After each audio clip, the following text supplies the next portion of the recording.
మార్కెట్లో మంచి డిమాండ్ ఉన్న పూలలో ప్రధానమైనది బంతి. పండుగలు, శుభకార్యాల సమయంలో ఈ పూలకు మంచి డిమాండ్ ఉంటుంది. అంతేకాదు ఎక్కువ కాలం నిల్వ స్వభావం ఉండటంతో రైతులు ఈ పంట సాగుకు మొగ్గు చూపుతుంటారు. అయితే సరైన ప్రణాళిక లేకపోవటం, మేలైన యాజమాన్య పద్ధతులు పాటించకపోవటంతో అనుకున్న దిగుబడులను తీయలేకపోతున్నారు రైతులు. బంతిపూల సాగులో నాణ్యమైన అధిక దిగుబడులను ఏ విధంగా సాధించాలో తెలియజేస్తున్నారు పార్వతీపురం మన్యం జిల్లా ఉద్యాన శాఖ అధికారి క్రాంతి కుమార్.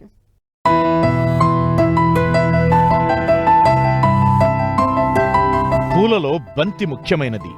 వివిధ రంగుల్లో పలు రకాల విత్తనాలు మార్కెట్లో అందుబాటులోకి రావడం, ఇటు ప్రజలు కూడా శుభకార్యాలలో బంతికి అధిక ప్రాధాన్యం ఇవ్వడంతో మార్కెట్లో వీటికి డిమాండ్ పెరిగింది.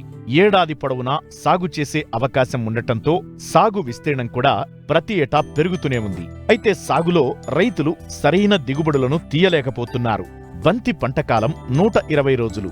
నాటిన 55 రోజుల నుంచి పూల దిగుబడి ప్రారంభమై 3 నెలల పాటు దిగుబడి వస్తుంది.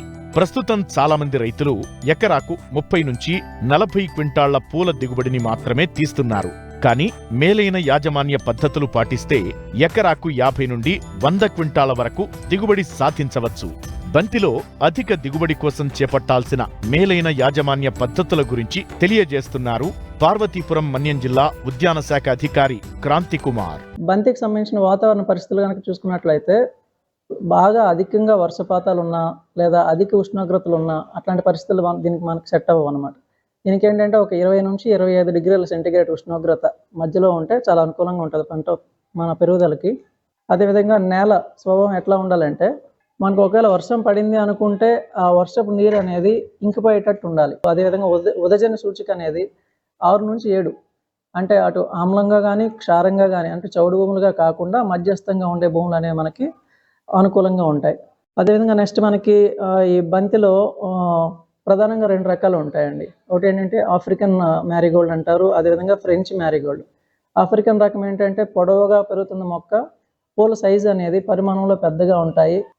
అదేవిధంగా వివిధ రకాలు ఆరెంజ్ రంగు, పసుపు రంగు, అట్లా కలర్స్ రకరకాలుగా ఉంటాయి. అదేవిధంగా ఫ్రెంచ్ వచ్చేసరికి ఏంటంటే పూల పరిమాణం అనేది చాలా చిన్నగా ఉంటాయి, మొక్క గ్రోత్ కూడా పొట్టి రకాలు అనమాట. ఇవి ఇప్పుడు కమర్షియల్గా రైతులు పెంచేది ఏంటంటే మనకి ఆఫ్రికన్ మ్యారీగోల్డ్ టైప్. బంతి సాగు చేయడానికి ముందుగా 1 ఎకరా లో మీరు సాగు చేయాలనుకుంటే కనుక ముందుగా ఏంటంటే నారుమడి అనేది 1 మీటర్ వెడల్పు, 1 అడుగు లేదా ఒక 20 సెంటీమీటర్లు హైట్ ఉండే బెడ్లు తయారు చేసుకుని ఆ బెడ్ పైన విత్తనం అనేది ఒక 7.5 సెంటీమీటర్ల గ్యాప్లో నాటుకుంటూ వెళ్ళాలి.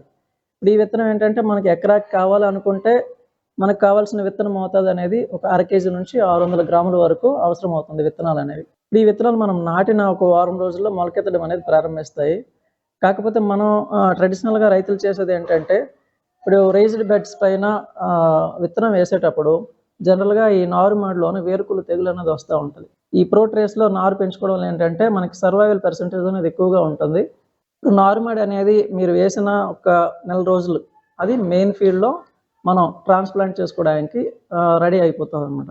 ఇప్పుడు దీన్ని మనం ట్రాన్స్ప్లాంట్ చేయాలి అనుకుంటే కనుక మనం ఇప్పుడు ఒక వరుసలో 2 మొక్కలకి మధ్య ఒక 2 అడుగుల గ్యాప్, అదేవిధంగా 2 వరుసల మధ్య కూడా 2 అడుగుల గ్యాప్ అట్లా ఇచ్చుకుంటా వేయాలి. అదేవిధంగా ఫ్రెంచ్ మ్యారీగోల్డ్ అయితే కనుక ఇది గ్రోత్ తక్కువగా ఉంటుంది, పొట్టి రకాలు కాబట్టి దీనికి 1 అడుగు దూరం సరిపోతుంది, వరుసకి మరియు మొక్కకి మధ్య దూరం.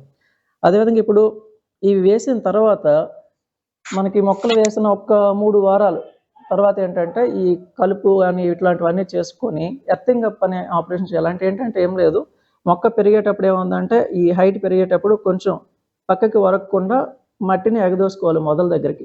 ఇప్పుడు దీనివల్ల ఏంటంటే మొక్క అనేది స్టేబుల్గా ఉంటుంది, అలాగా పక్కకి వంగకుండా. అదేవిధంగా ఇప్పుడు ఈ మనం నాటిన మెయిన్ ఫీల్డ్లో నాటిన 1 నెల తర్వాత పించింగ్ అనే ఆపరేషన్, అంటే ఏం లేదు, మొక్క పెరిగిన తర్వాత ఒక అడుగు 2 అడుగుల హైట్ వరకు అలా వచ్చేటప్పుడు పైన ఒక 2 సెంటీమీటర్ల కింద తుంచేయాలి చివర్లు. తుంచడం వల్ల ఏమవుతుందంటే పక్క కొమ్మలు అనేవి ఎక్కువగా వచ్చి గుబురుగా సైడ్ని ఎక్కువ పక్క కొమ్మలు బాగా వచ్చి పూత అనేది కూడా అన్ని కొమ్మల పైన వచ్చి దిగుబడి అనేది పెరుగుతుంది. ఒక్కొక్క మొక్క పైన మనకి సుమారు ఒక 100 నుంచి 150 పువ్వులు కూడా వచ్చే అవకాశం ఉంటుంది ఇట్లా చేయడం వలన. సో ఇది ఏంటంటే మనకి వన్స్ మనం వేసిన తర్వాత 3వ నెల నుంచి పూత అనేది మనకి స్టార్ట్ అవుతుంది బంతిలో. ఈ 3వ నెల నుంచి వచ్చిన పూత అనేది మరొక 3 నెలల వరకు కంటిన్యూస్గా పూలిస్తూ ఉంటుంది. ఇప్పుడు చీరలకు సంబంధించి ఏంటంటే పిండి నల్లి అని ఒకటి వస్తుంది, నెక్స్ట్ అదేవిధంగా గొంగలి పురుగు అంటే తొలుచుకొని తిరిగే పురుగు తింటూ ఉంటుంది అన్నమాట లోపల, ఆ పురుగు వస్తుంది. అదేవిధంగా నల్లి పురుగు, నల్లి అంటారు. అదేవిధంగా పేను అంటే ఎఫిడ్స్ అని అంటాము.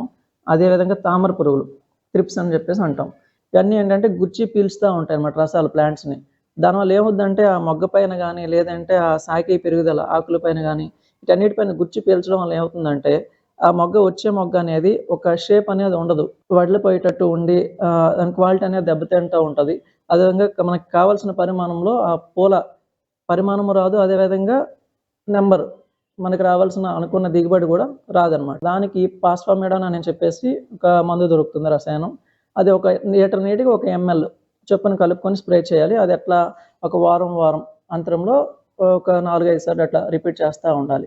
అదేవిధంగా పిండి నల్లి అనేది ఒక సమస్య వస్తూ ఉంటుంది. దానికి కూడా ఏం చేస్తామంటే మనము ఈ ఫిప్రోనిల్ కానీ లేదా అంటే సేంద్రీయ విధానంలో కొన్ని కెమికల్స్ లేకుండా కూడా చేస్తూ ఉంటారు. లేదంటే ఫోర్స్గా సర్ఫ్ వాటర్ని పెట్టి స్ప్రే చేయమని చెప్పేసి మనం చేయొచ్చు.